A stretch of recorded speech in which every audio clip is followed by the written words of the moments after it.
저희가 날짜가 10월 8일부터 언제까지세요? 12월 24일까지입니다. 근데 문제가 하나 있어요. 그래서 뭐 아시는 분들은 아실 건데 뭐냐면 저희가 일단 자격증반이잖아요. 그래서 자격증반인데 시험 날짜가 문제예요. 12월 초에요. 시험이. 그래서 정확하게 보여드리면 시험은 12월 4일이에요. 그래서 시험 날짜가 12월 4일이라 아마 좀 촉박하게 수업을 해야 될 겁니다. 시험은 보긴 볼 건데 그 대신 아마 숙제라던가 집에서 조금 해오셔야 되는 거, 그 다음에 수업 진행 속도가 다른 반보단 빠를 건데 제가 딴 얘기 안 하면은 돼요. 제가 쓸데없는 얘기 안 하고 아마 이번 반은 수업 관련된 것만 그렇게 할 거니까 그건 참고하시고, 그 다음에 하나가 아니구나, 몇 가지 이제 하셔야 되는 게 있는데 그 중에 하나가 뭐냐면 스마트폰에 앱 하나 설치하셔야 돼요. 노동부 거 HRD.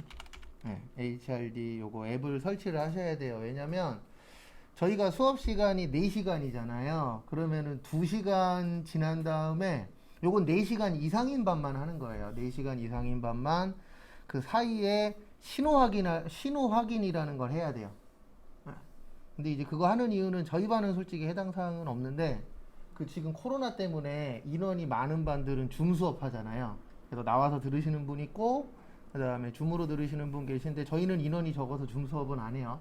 줌 수업은 안 하는데 그거 이제 줌 여러만 놓고 안 들으시는 분들 있잖아요. 실제 그것 때문에 요거 신호 확인을 하도록 되어 있어요. 4시간 이상인 수업들은 모두 다. 그래서 앱에다가 요거 설치해 놓으시고 그다음에 이따 2시간 지난 이후에, 그러니까 저희는 이제 11시 반이죠. 11시 반에 신호 확인을 해야 됩니다. 오늘부터 수업 끝날 때까지 해야 되고, 그 다음에 이제 수업 오시면 저기 앞에 보시면 종이 있어요. 종이 조그만한 거. 저기에다가 이제 코로나 관련된 거라 저거를 수업 나오실 때마다 매일매일 적어 주셔야 돼요. 그래서 뭐 별건 없어요. 그냥 열 있냐, 몸 괜찮냐, 그래서 그거 체크하시는 거니까 거기에 맞춰서 하시면 되고. 근데 확실히 저도 지금 2차 맞은 지 일주일 됐는데 근육통이 왔어요. 1차 때는 난청이 오고 어쨌든 맞아야 될지 말아야 될지 고민하시는 분들도 꽤 많으시더라고요. 맞으신 분들도 있고, 안 아프신 분도 있고, 아프신 분도 있고, 이게 실제 뭐 정답이 없는 약인지라. 그리고 최근에 어느 미국 분이셨나? 외국인이 쓴 글을 좀 읽었는데, 저는 그 전부터 그 생각하고 있었는데, 지금 전 세계인을 대상으로 지금 마루타 시험하고 있는 거예요. 약 가지고.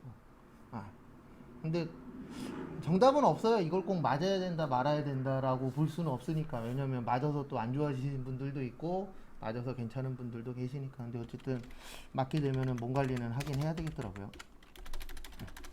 그래서 앱 설치하셔야 되고, 그 다음에 한국 세무사회 자격시험 가셔서 회원가입 하셔야 돼요. 그래야 원서 접수하실 수 있으니까 11월 초에. 그래서 여기 원서 접수 회원가입 꼭 하시고.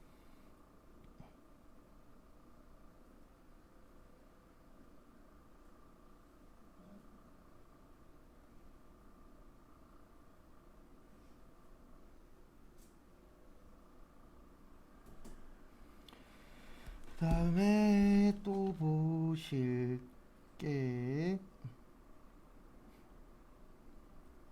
그다음에 또 보실 게 저기 됐고, 그다음에 수업하는 걸 제가 매일매일 영상을 찍어서 여기에다가 올릴 거예요. 유튜브에다가. 그래서 떤 분들이 들으시면 되냐면 수업 잘 들으신 분은 들으실 필요 없어요. 혹시 뭐 빠졌거나 아니면 뭐 조금 부족하다라고 생각하시는 분들은 들으시면 돼요. 그래서 여기 가서 들으시면 돼요. 다산 전용구라고. 그래서 일단 제 이름은 전용구고요.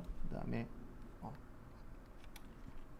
혹시 늦거나 빠지시거나 그러면 여기로 문자 한 통만 보내주시면 됩니다. 오늘 늦어요, 오늘 못 가요, 이런 식으로. 사연은 꼭 안 쓰셔도 돼요. 왜냐면 사연 적어주신다 그래서 결석이 출석되는 게 아닌지라.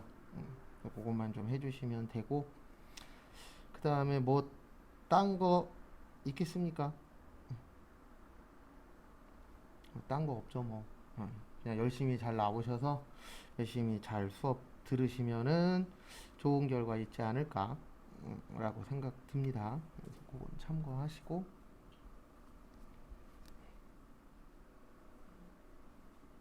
그 다음에 좀 전에 나눠드린 것 중에서 솔직히 그냥 요거는 참고사항이에요. 이거대로는 못 나가요. 교수계획서. 이거대로 나가면 자격증은 다 떨어집니다. 왜냐면 이게 노동부가 만들어 놓은 거에다가 맞춘 건데, 아마 교육 받으셨을 거예요. NCS라고. NCS가 잘못된 게 아니고, NCS랑 사무직이랑은 안 맞아요. 그러니까 NCS가 원래 저쪽이랑 맞는 그 과정이거든요. 저기 뭐지? 기술 쪽. 기술 쪽이랑 맞는 건데 약간 좀 무격다짐으로 어쩔 수 없이 만들다 보니까 사무직 쪽도 만들어 놔서 맞춰야 되는 상황인데 좀 안 맞기는 해요. 자격증하고도 안 맞고. 그러니까 원래 잘못 갖고 왔어요. 뭘 잘못 갖고 왔냐면 우리나라랑 구조가 안 맞는 나라에서 갖고 온 거라 독일하고 호주 이런 쪽에서 갖고 온 게 저 NCS 과정이거든요. 근데 되게 좋은 건데 이상하게 우리나라만 들어오면 이상해져요. 네. 이거 진짜 좋은 과정인데 저게 되려면 전제 조건이 하나 있어요. 생산직이나 몸으로 하시는 분들의 월급이 지금보다 두세 배 올라가야 돼요. 실제. 요 한 얘기만 하고 수업 시작할게요. 저게 뭐가 잘못됐냐면 저 아는 후배가 예전에 호주에서 일했었거든요. 호주에서 용접했었는데 하루에 6시간인가 일하고 한 달에 한 500 정도 받았어요. 근데 우리나라는 하루에 6시간 일하면 500 안 주잖아요. 그러니까 그런 식으로 맞춰놓고 뭔가를 했었어야 되는데 월급은 저임금에다가 외국에서 이런 제도를 갖고 오니까 엇박자가 날 수밖에 없죠.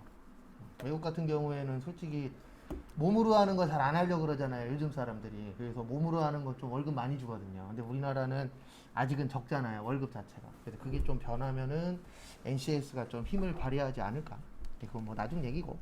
그 다음에 저희 공부 관련돼서 좀 설명을 드리면 저희가 준비할 게 두 가지입니다. 전산회계 1급하고 전산세무 2급 이렇게 이제 두 가지를 준비할 건데 그리고 시험 끝나면 날짜가 좀 남아요. 그 남는 기간에는 다른 프로그램, 다른 시험을 좀 알려드릴게요. 요거는 시간 남는 반만 하는 건데 저희가 시간이 좀 며칠 남으니까 그때 이제 다른 프로그램, 다른 시험에 대해서도 좀 알려드릴게요. 그래서 그 시험 보실 분들은 접수하셔도 돼요. 요것도 설명을 드릴 겁니다. 그래서 전산회계 1급은 요렇게 구조가 되어 있어요. 저희가 이제 앞으로 배울 게 재무회계 배우고 원가회계 배우고 부가가치세 배울 거거든요. 그래서 이렇게 이제 과목은 총 3가지로 되어 있고 합격률은 한 요 정도 잡으면 돼요. 40% 정도. 그 다음에 전산세무 2급은 재무회계, 원가회계, 부가가치세, 그 다음에 소득세 이렇게 되어 있고 합격률은 올라서 한 30% 정도? 참고로 이게 옳은 거예요. 과거에는 이거보다 10% 이상 적었었어요. 그래서 시험이 쉬워졌다라기보다는 기출문제가 많이 풀려 있어서 기출문제 지금 뭐 거의 100회 다 됐으니까 이제 기출문제 위주로 내는 시험이다 보니까 이렇게 되어 있고요. 그 다음에 이론은 30점이에요. 그래서 이론 30점이고 실기 70점. 구조는 이렇게 되어 있고 그 다음에 문제는 요게 문제예요. 70점 이상 합격입니다. 그래서 대부분 자격증은 몇 점 이상 합격이에요? 네, 60점 이상 합격이에요. 그래서 60점이면은 솔직히 할만한데 70점이면은 좀 본인의 노력도 좀 많이 필요한 시험이라고 보시면 돼요. 그래서 60점이면은 솔직히 많이 붙여드릴 수 있는데 제가 60점까지 만들어 드릴 수 있거든요. 나 공부 안 돼 그러면은 제가 60점까지는 수단과 방법을 안 가리고 만들어 드릴 수는 있어요. 근데 6이 7이 되는 거는 본인의 능력을 거기에다 조금 가미를 시키셔야 돼요. 이렇게 구조는 되어 있습니다. 근데 뭐 딴 거 있나요? 제가 열심히 알려드리고 열심히 하시면 좋은 결과 있을 거고 저 혼자 앞에서 떠들면 좋은 결과가 없을 거고 근데 기왕 시작하신 거 자격증 꼭 취득하시고 그 다음에 이런 얘기 하시는 분들이 있어요. 뭐 여기 수업 들으러 오신 분들은 그런 분들이 거의 없는데 이제 외부에서 이거 자격증 따서 뭐하냐 어디다 써먹냐 그러는데 자격증이라는 건 솔직히 있으면 좋고 없으면 많은 거긴 해요. 근데 있으면은 내가 뭔가를 할 때 플러스 알파가 되는 거지 없다 그래서 무조건 못한다 이것도 아니에요. 원래 제일 좋은 건 취업할 때 저도 그런 거에 해당 사항이 없는데 주변에서 일명 꽂아주면 돼요. 요즘 뉴스에 많이 나오잖아요. 옛날하고 달라요. 저 처음에 취업할 때는 누가 꽂아줬다 그러면 욕 먹었거든요. 저런 능력 없는 놈. 그러는데 요즘엔 반대예요. 누가 꽂아줬대. 주변에 아는 사람이 소개해줘서 들어왔대 그러면은 능력자라 그래요. 시대가 바뀌어갖고. 근데 실질적으로 그런 사람들이 많아요, 적어요? 적죠. 그래서 그런 거 넣어줄 정도면은 어느 정도 힘이 있는 분들이잖아요, 대부분 다. 그러니까 우리는 우리가 힘을 키워서 들어가야 되니까. 자격증 많으면 취업은 잘 돼요. 저도 자격증 몇 개 없는데 한 28개인가? 되는 것 같아요. 뭐 그냥 따다 보니까 근데 크게 어려운 건 없어요. 근데 이제 시간 들어가고 돈 들어가는 게 문제지. 근데 자격증은 그건 있어요. 왜 많으면 취업은 잘 되냐면 하나 따는데도 시간 들어가고 돈 들어가잖아요. 그리고 본인의 노력이 없으면 딸 수 있어요, 없어요? 없어요. 사검정 말고 돈만 주면 따는 것들도 있어요, 실제. 그런 거 말고 일반적으로 국가고시 같은 경우에는 운전면허도 돈 들어가잖아요. 운전면허도 100% 아니에요. 우리나라에 100%인 시험이 있어요, 없어요? 없어요. 그래서 뭐든지 다 내가 투자를 해야만 결과가 나오기 때문에 공부 기왕 하시는 거 2달 동안 좀 힘들긴 하겠지만 빡세게 해서 좋은 결과 있으시길 바랍니다. 교재는 12페이지 피시고요. 그 다음에 요 앞에 제가 적어드리는 건 적으셔도 되고 안 적으셔도 돼요. 왜냐면 요거 수업 끝나면 제가 프린트해서 다 드리거든요. 그래서 적으셔도 되고 안 적으셔도 지장은 없습니다. 12페이지 피시고 저희가 제일 먼저 보실 게 재무회계예요. 무슨 회계요? 재무회계. 그래서 보시면 재무회계. 그래서 재무회계는 이론에서 이제 전산회계 1급은 8문제 출제가 되고요. 그 다음에 전산세무 2급에서는 5문제가 출제가 됩니다. 그래서 재무회계를 이제 오늘부터 보실 건데요. 우리가 일반적으로 회계라고도 표현하지만 과거에는 북이라 그랬어요. 그래서 저도 북이 자격증도 있는데, 그러니까 제가 자격증이 많은 이유 중에 하나가 제 꼬인 세대라 북이 따고 이제 열심히 공부하고 있었는데 북이가 없어졌어요. 북이가 없어지고 전산회계가 나온 거예요. 그래서 원래 북이보다 회계가 좀 더 큰 범위기는 합니다. 근데 실질적으로 북이나 회계나 아주 큰 차이점은 없어요. 그래서 누가 북이라고 얘기하면 지금은 뭐라고 생각하시면 되세요? 회계라고 생각을 하시면 됩니다. 그래서 우리가 제일 먼저 볼 게 재무회계인데, 재무회계를 하는 이유는 외부 정보 이용자에게 정보 제공하는 게 재무회계의 주목적이에요. 그래서 누구 보여주는 거예요? 남 보여주는 거예요. 나도 보지만 주된 목적은 남을 보여주기 위해서. 그래서 거기 12페이지 보시면 박스에 보시면 내부 이해 관계자라고 있습니다. 그래서 내부 이해 관계자는 요 분이세요. 경영자, 사장님. 그래서 사장님이 회계 정보를 볼까요? 안 볼까요? 당연히 보겠죠. 왜냐면 우리 회사가 돈을 얼마나 버느냐, 얼마나 썼느냐 중요하잖아요. 왜냐면 내가 만약에 사장이야. 그러면 사장님의 목표는 하나잖아요. 돈 많이 버는 거. 맞죠? 그래서 뭐 알바라던가 회사 다녀보신 분들은 아시겠지만 사장님이 이거 하지 말아라 저거 하지 말아라 이런 얘기 해요 안 해요? 하죠. 대부분 다 그게 그런 얘기 왜 해요? 돈 아끼려고 아니면 돈 많이 벌려고. 그 2가지밖에 없어요. 돈을 버는 방법은 2가지밖에 없거든요. 많이 벌든가 아껴 쓰든가. 근데 제일 좋은 건 많이 버는 게 제일 좋은 겁니다. 아껴 쓰는 것도 한계가 있어요 없어요? 있어요.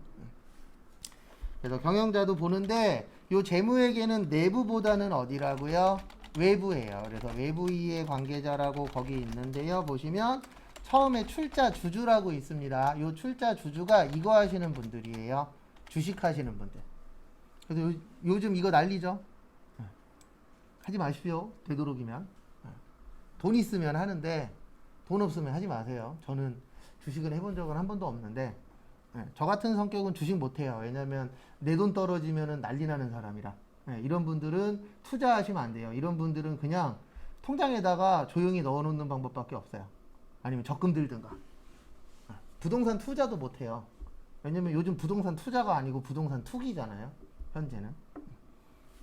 오르면 잠을 잘 자겠지만 떨어지면 밤새야 되는 사람들이기 때문에 그런 분들은 하시면 안 되고, 그래서 주식 하시는 분들도 회계 정보를 봐야 돼요. 왜냐면 이 회사가 잘 되는지 안 되는지 보고해야 되잖아요. 근데 잘 모르시는 분들은 그냥 합니다. 네이버래, 아는 회사야, 그럼 사고. 그 다음에 카카오야, 아는 회사야, 사고. 삼성전자야, 아는 회사야, 이렇게 하시면은 돈 못 벌어요. 원래 돈 벌려면은 저평가되어 있는 걸 찾아야 되는데 그거 찾기가 쉬워요, 어려워요? 어렵죠. 그래서 주식이라는 것도 만만치는 않습니다. 그 다음에 채권자. 채권의 뜻이 뭐예요? 들어는 봤죠? 채권하고 채무. 그래서 채권의 뜻은 간단하게 설명드리면 받을 돈이에요. 그래서 받을 돈을 채권이라고 하고, 그래서 받아야 되는 권리가 있는 겁니다. 그 다음에 채무는 갚을 돈이에요. 그래서 우리가 줘야 되는 뭐가 있죠? 의무가 있죠. 그래서 채권자 그러면 받을 게 있는 사람. 대표적으로 이분들이에요. 은행. 대부분 우리나라뿐만 아니라 뭐 외국도 그렇긴 하지만 결혼하면 대부분 다 채권자가 돼요? 채무자가 돼요? 채무자가 됩니다. 누구의 채무자가 돼요? 은행의 채무자. 대부분 다. 왜냐면 내 돈으로 내가 번 돈만 가지고 뭔가를 할 수가 없잖아요. 구조 자체가. 과거하고 다릅니다. 지금 할아버님 세대 아니면 아버님 세대, 그러니까 지금 한 60, 70대 이런 분들은 실질적으로 젊었을 때 열심히 일하면 한 3년에서 5년 정도면 집 샀어요.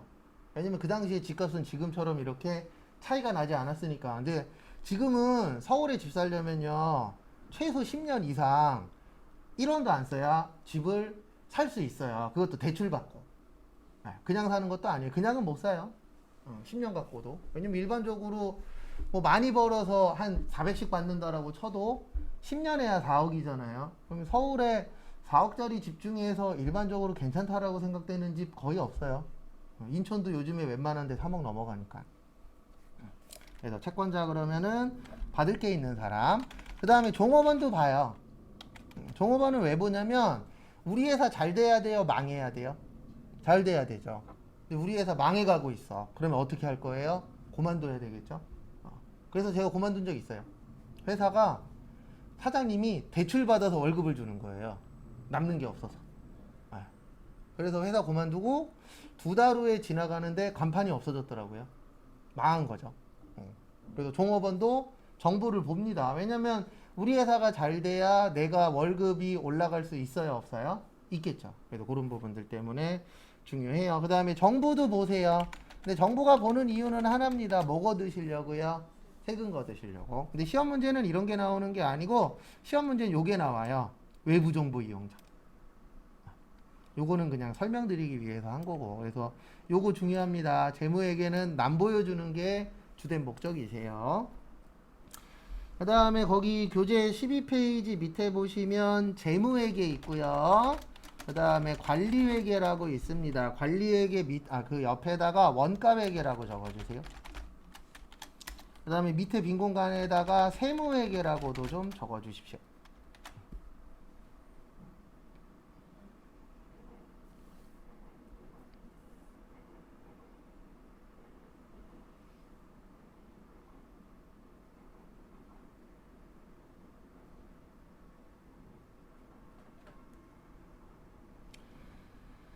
그래서 보시면 재무회계의 주목적은 누구 보여주는 거라고요?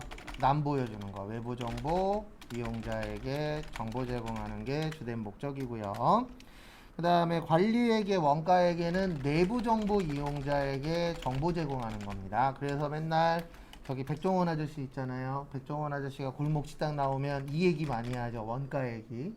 그래서 원가는 내부에서 알고 있어야 돼요. 왜냐면 하나 팔면 얼마 남는지 알아야 되잖아요. 그래서 원가를 모르면 어떤 문제가 생기냐면은, 저도 이거 골목 식당 보면서 가끔씩 느끼는 건데, 원가가 너무 높은 음식들 있죠. 그러면 어떤 문제가 생기냐면 팔면 남는 게 없어요. 그러면 고생만 열심히 하시고 나중에 문 닫는 거예요. 왜냐면 팔면 팔수록 손해보는 거니까. 그래서 백종원 씨는 사업가잖아요. 백종원 씨는 요리사 아니에요. 백종원 씨는 사업가인데 사업은 잘하는 것 같아요. 왜냐면 무조건 그분의 목표는 싸게 사서 어떻게 팔자, 비싸게 팔자. 그래서 전 백종원 씨 식당 잘 안 가요. 왜 안 가냐면 그분 식당은 대부분 맵고 짜고 좀 자극적이거든요. 근데 제가 매운 걸 못 먹어요. 진짜 거의 자극적이에요. 가서 먹어보면. 근데 그게 잘못됐다가 아니라 어쩔 수가 없어요. 왜냐면 대부분 백종원 씨가 그 백종원 씨 이름으로 되어 있는 프랜차이즈들은 대부분 재료값이 저렴한 걸 갖다 쓰거든요. 왜냐면 이제 원래 처음 자체가 그렇게 시작을 했으니까. 그 다음에 세무에게는 이거 거두려고 하는 거예요. 뭐요? 세금. 근데 저희는 이 세 가지를 다 합니다. 문제가. 이 세 가지를 다 해야 되는 상황이세요. 참고하시고. 그 다음에 보시면 저기 14페이지 넘어갈게요. 그리고 제가 안 보는 거는 안 중요한 겁니다. 아니면 중요하면 나중에 다시 볼 거예요.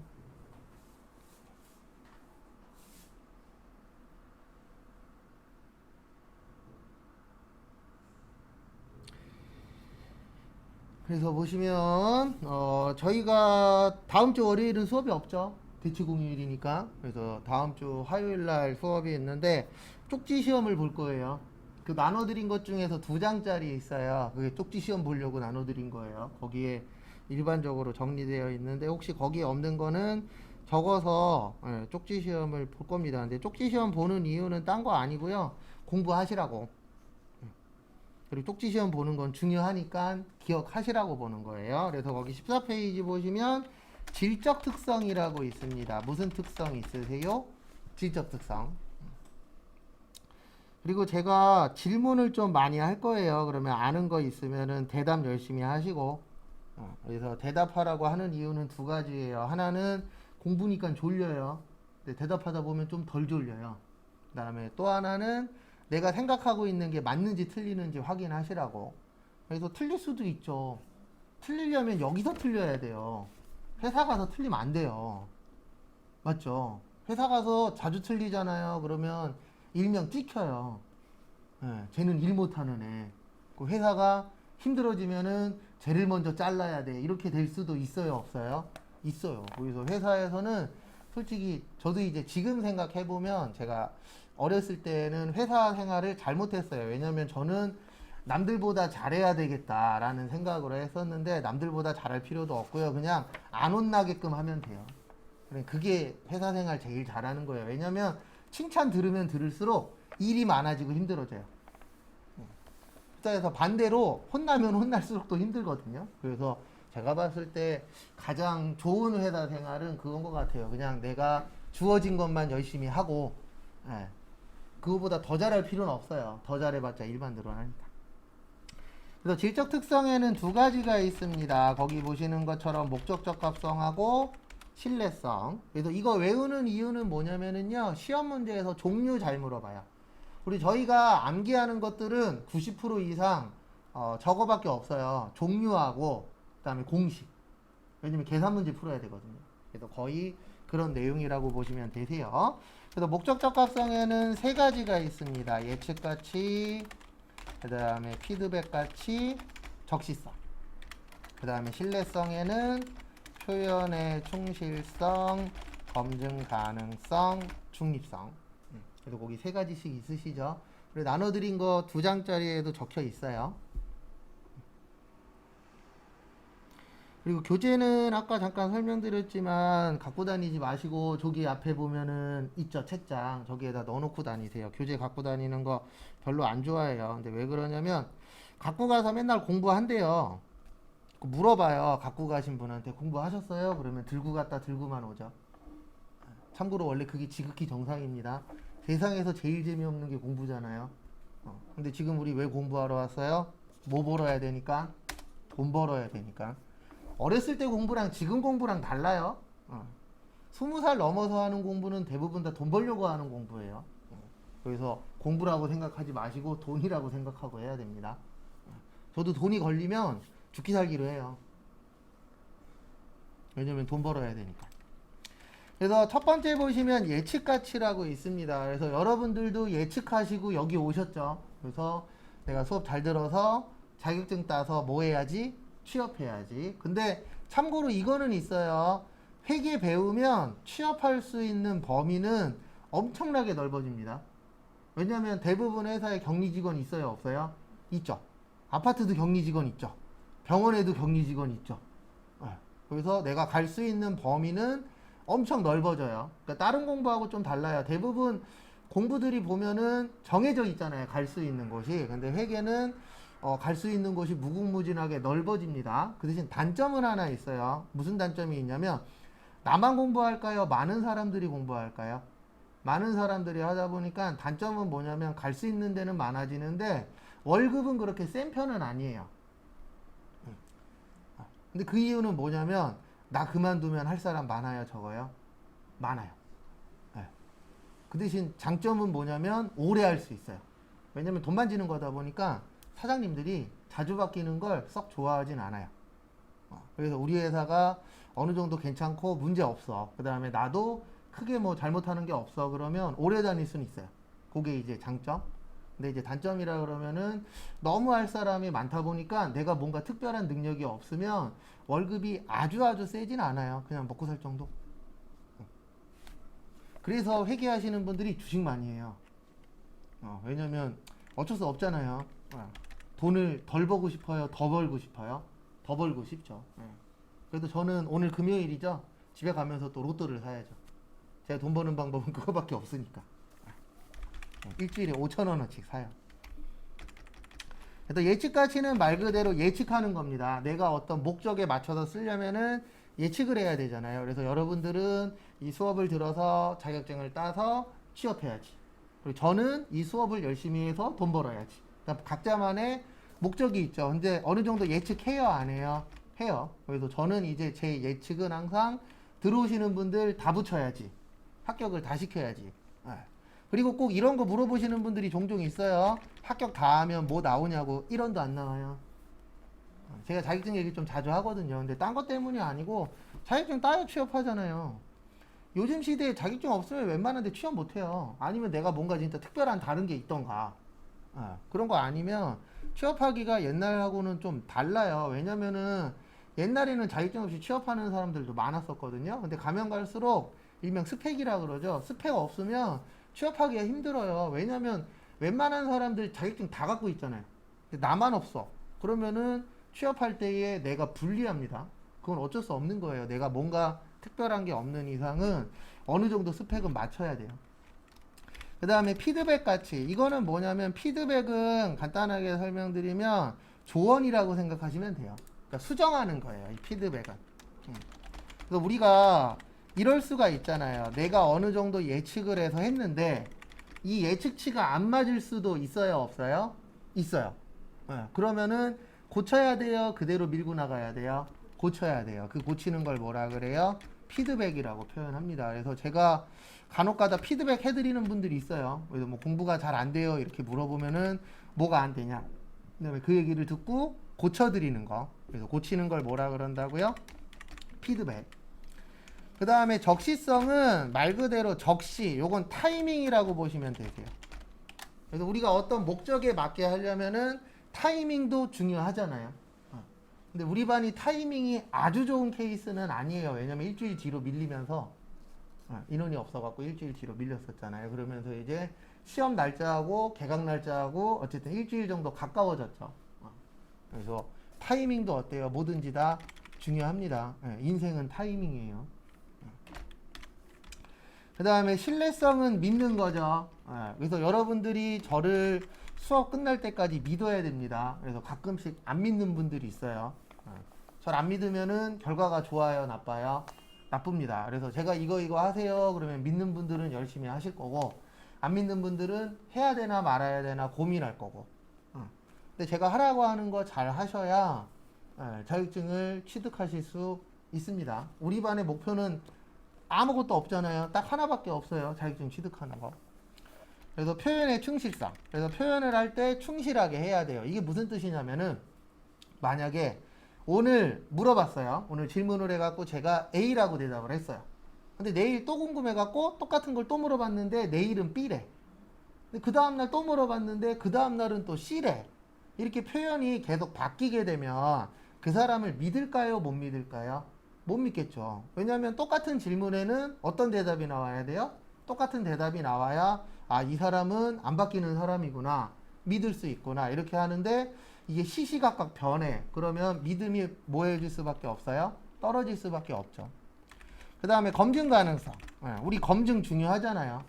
이게 믿을 수 있는 거냐 없는 거냐. 그래서 아마 여기 선택하셨을 때 그런 검증은 안 됐을 거예요. 이거는 할 수가 없어요. 구조상. 무슨 검증은 없었냐면은 강사가 어떤 강사일까.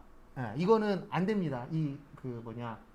구조 자체가. 직업전문학교. 어떤 직업전문학교를 가든 수업을 시작해봐야 어떤 강사하고 수업하는지 알 수 있어요. 그래서 실제 어떤 경우가 있었냐면 제가 지금 간 수치가 안 좋아요. 그리고 야간 수업은 못하고 있는데 지방간이래요. 근데 술 먹고 그것 때문에 지방간이 아니고 제가 야간 수업을 한 10년을 오바고 한 7년 정도 했거든요. 근데 야간 수업 하면서 야식을 엄청나게 먹었죠. 거의 몇 년 동안 야식을 먹었으니까 축적돼 갖고 이제 지방간으로 왔다 그러더라고요. 근데 이제 작년에 어떤 케이스가 있었냐면은 저한테 배우셨던 분이 한 분을 소개해 줬어요. 야간반에. 그리고 들어왔는데 제가 그 반부터 못하게 됐죠. 몸이 안 좋아서. 그래서 그분 어떻게 됐는지 모르겠어요. 그냥 소개로 누가 왔다까지만 들었고 그 반부터 제가 몸이 안 좋아진 상태라 좀 쉬어야 되는 상태여갖고 야간반은 안 했거든요. 앞으로도 야간반은 안 할 예정이고. 그러면 그분은 이제 검증 안 된 분한테 배우게 되는 거죠. 그래서 이게 검증 가능성이라는 것도 이제 검증이 되면은 믿을 수 있는 사람이 될 수가 있잖아요. 그래도 지금 대통령 뽑으려고 검증하고 있죠. 여러 사람들. 그래서 거기에서 통과가 되면 믿을 수 있는 거고 통과가 안 되면은 못 믿는 거고. 그래서 뭐 하나 하려면은 다 검증을 해야 돼요, 원래는. 그 다음에 중립성. 한쪽으로 치우쳐지면 안 됩니다. 그래서 우리가 공부할 때는 요 입장에서 하는 거예요. 누구 입장이요? 회사 입장. 그래서 공부할 때는 회사 입장이거든요. 그런데 문제는 뭐냐면 회사 가시면은 입장이 바뀝니다. 원래는 회사 입장에서 일을 해야 되는데 어느 순간부터 사장님 입장으로 바뀌어 있을 거예요. 왜냐면 사장님 말 안 들으면 월급 줘요, 안 줘요? 안 주잖아요. 그러면 어느 순간 사장님 입장을 내가 대변하고 있을 거예요. 근데 그건 어쩔 수 없습니다. 공무원은 누구 입장 대변하고 있어요? 국가 입장 대변하고 있잖아요. 그것처럼 어느 한쪽에 치우쳐질 수밖에 없어요. 그러다 보면은 믿음이 올라가요, 떨어져요? 떨어질 수밖에 없겠죠. 왜냐면 원래 우리가 일명 중립적이어야 되잖아요. 원래는 회사 입장에서 일을 해야 되는데 어느 순간 되면은 사장님 입장에서 일을 해요. 왜냐면 사장님 입장에서 일 안 하면 결제 안 해주잖아요. 그래서 어떤 물건 살 때에도 똑같은 물건이 있으면 가장 싼 거를 찾으려고 열심히 인터넷 뒤지잖아요. 막 이쪽 저쪽 전화하고 똑같은 물건이 있으면 우리 일반적으로 물건 살 때에도 싼 거 찾으려고 노력하잖아요. 근데 그게 왜 그래요? 똑같은 물건이면은 싼 거를 사야 나한테 남는 이익이 어떻게 되죠? 많아지죠. 그래서 제가 요즘 들어서 안 하는 행동이 저희 꼬맹이 장난감을 마트 가서 사줄 때가 있어요. 7살짜리 아가씨가 한 명 있거든요. 그러면은 집에 가서 절대 핸드폰으로 인터넷 안 뒤져봐요. 똑같은 물건. 왜냐면 무조건 마트보다 인터넷이 싸니까. 그리고 저번에도 한 5만 5천 원짜리인가 6만 원짜리 사드렸는데 인터넷 뒤졌더니 3만 8천 원에 팔더라고요. 마음이 많이 아팠죠. 근데 문제가 뭐냐면 안 통해요, 이게. 내일 택배 아저씨가 갖다 줄 거야. 안 돼요. 눈에 들어왔으면 일단 사야 돼요. 그게 참 어렵더라고요. 해보니까. 그래서 중립적. 그래서 요거 3가지 외워야 돼요. 왜냐면 시험 문제가 이런 식으로 나와요. 다음 중 신뢰성이 아닌 것을 고르시오. 그냥 종류 물어봐요. 그래 외웠으면 맞추는 거고 못 외웠으면 뭐예요? 못 맞춰요. 참고로 우리나라 시험 문제는 뭐 어느 나라든 다 똑같지만 암기 아니면 이해 문제거든요. 근데 저희 나라 시험 문제는 암기가 조금 더 많아요. 비율 자체가. 근데 바뀌고 있습니다. 계속 시간이 지나면 지날수록 암기도 중요하지만 이해 쪽이 조금씩 늘어나고 있어요. 학교 공부도 요즘에는 암기보단 이해 쪽으로 많이 옮겨가고 있잖아요. 왜냐면 창의력 키운다고. 그래서 자격증 시험들도 과거보다는 암기에서 푸는 문제들이 줄어들고 있어요. 그래서 저희 시험도 한때는 8대2, 7대3이었는데 지금은 한 6대4 정도, 60% 암기, 그 다음에 40%가 이해, 그렇게 좀 변화가 되고 있습니다. 그 다음에 세 가지만 더 보고 쉴게요. 거기 밑에 보시면 3번에 재무제표의 기본 가정이 있거든요. 그래서 거기 1번에 보시면 기업은 실체가 있어야 돼요. 근데 기업이 실체 있나요? 없나요? 없죠. 맞잖아요. 회사가 실체가 있어요? 없어요. 그냥 종이로만 만들어져 있는 거예요. 그래서 일명 페이퍼 컴퍼니라고도 표현을 하잖아요. 그래서 원래 기업은 실체가 없는데 실체가 있다라고 보고 회계 처리하는 겁니다. 그 다음에 두 번째 계속기업. 만약에 여러분들이 우리 앞일 모르잖아요. 내가 만약에 나중에 사업을 해. 사업할 수도 있어요, 없어요? 있죠. 뭐 식당을 차린다거나 뭐 조그마하게 커피숍을 한다거나 이런 것도 다 사업이잖아요. 그러면 사업을 할 때 대부분 하시는 분들이 계속 하려고 하는 거죠. 그래서 차릴 때 이런 분들은 없어요. 1년 안에 망할 거야. 6개월만 하면 망할 거야. 이런 분들이 있어요, 없어요? 없죠. 대부분 다 어떤 마인드로 해요? 나 이거 해서 대대손손 물려주고 떼돈 벌 거야 라는 생각으로 대부분 다 사업을 시작합니다. 근데 골목식당 보면서 느낀 게 뭐냐면 저러니까 망하는구나 라는 걸 골목식당 보면서 확실히 느꼈죠.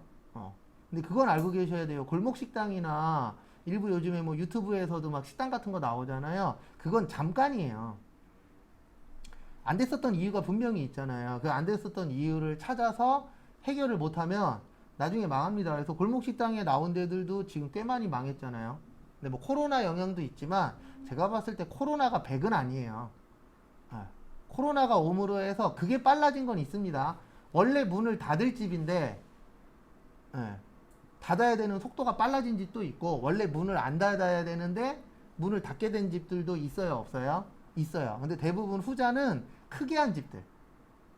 지금 장사 크게 하신 분들은 타격이 어마어마해요. 왜냐면 뭐 나중에 원가 얘기할 때 나오는데 고정비가 어마무시하잖아요. 큰 데는. 그래서 뭐 명동 이런 데는 뭐 월세만 뭐 3천만 원, 5천만 원 막 이렇대잖아요. 월세만 한 달에. 근데 사람들이 요즘 덜 돌아다니죠. 그래도 다 돌아다닙니다. 저도 가끔씩 이제 차 끌고 서울 갈 일 있어갖고 서울 가보면 번화가는요 그래도 사람이 있어요, 없어요? 있어요. 근데 과거보다는 적기는 해요. 과거에 100명이었으면은 지금은 한 7, 80명? 60, 70명? 이런 식으로 줄어들긴 했는데 그래도 사람이 있고요. 줄 서서 먹는 집 있어요, 없어요? 있어요. 근데 이제 과거에는 줄 서서 먹는 집 옆에가 잘 됐었는데 요즘에는 줄 서서 먹는 집만 잘 되는 거죠. 차이가. 왜냐면 저 같은 경우는 줄 서서 먹는 집 안 가거든요. 줄 서기 싫어서. 그리고 지금까지 줄을 서본 결과 성공한 적이 몇 번 없어요. 그리고 꼭 줄 서면 싸워갖고 전 이상하게 줄만 서면 싸워요. 근데 딴 것 때문에 싸우는 게 아니고 꼭 새치기 하는 사람들. 있어요, 없어요? 있죠. 그래갖고 뭐 그전부터 서 있었다는 등 막 이상한 소리들 하잖아요. 그래갖고 저는 줄 서는 거랑은 좀 안 맞더라고요. 그래서 말 그대로 우리는 계속 뭐를 해야 된다? 사업을 해야 된다. 이거는 당연한 말이잖아요. 여러분들도 나중에 장사하게 되면은 나 이거 10년 할 거야, 20년 할 거야 이렇게 길게 생각하지 짧게 하고 그만둘 거면 사업할 필요가 없겠죠. 그 다음에 세 번째 기간별 보고. 그래서 요거 관련돼서만 잠깐 설명하고 쉴게요. 우리나라는 회계 기간이라 그러면 1년 단위로 신고를 하도록 되어 있어요. 몇 년 단위요? 1년 단위. 그래서 1월 1일부터 몇 월 며칠까지? 12월 31일까지. 그 다음에 1월 1일을 뭐라 그러냐면 기초라 그래요. 초자가 처음 초자죠. 그래서 1년의 첫날이다. 그래서 몇 월 며칠이에요? 1월 1일. 그 다음에 12월 31일은 기말입니다. 그래서 기초하고 기말 이렇게 나누어지고요. 지금 몇 년도죠? 네, 2021년도죠. 그래서 2021년도를 단기라 그래요. 회계에서는 뭐라 그래요? 단기. 그 다음에 작년이 2020년이죠. 네, 작년을 뭐라 그러냐면 전기라 그래요. 그 다음에 내년이 2022년이죠. 그래서 내년을 차기라고 합니다. 그래서 요 정도 용어는 기본적으로 회계하실 때는 알고 계셔야 돼요. 그 다음에 여기까지 보시고요. 잠깐 쉬었다가 10시 40분에 다음 거 보도록 하겠습니다.